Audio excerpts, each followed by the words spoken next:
umaga, ako si Juliana Espiritu at ngayon ako ay narito upang ibahagi ang kaligaran ng pag-aaral ng Noli Me Tangere. Sa bayang San Diego, pagkatapos panunungkulan, may 6,000 na pa nagmamasid. Kayo ang anak ni Ginoong Rafael Ibarra. Salamat at nakarating ka. Pangitain, isang napakaganda at mayuming dilag na nakadamit Pilipina. Ang Noli Me Tangere ay obra maestra ni Dr. Cesar.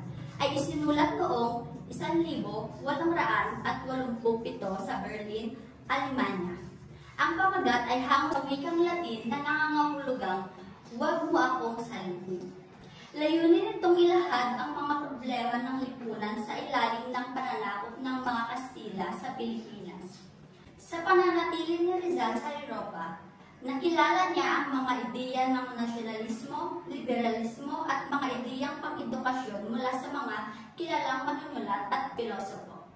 Ang mga ito ay naging inspirasyon niya sa pagsulat ng Noli Me Tangere.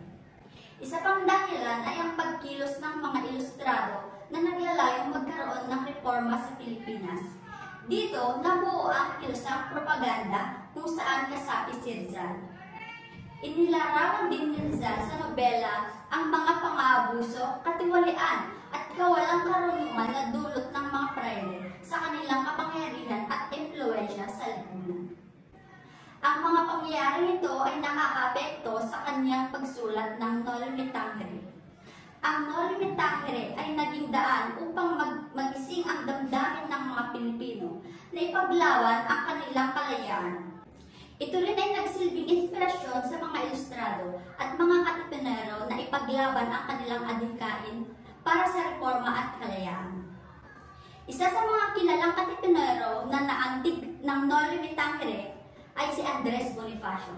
Sa pamamagitan ng nobela, namulat ang kamalayan ng mga Pilipino sa kanilang pagkakakilanlan at pagmamahal sa sariling bayan.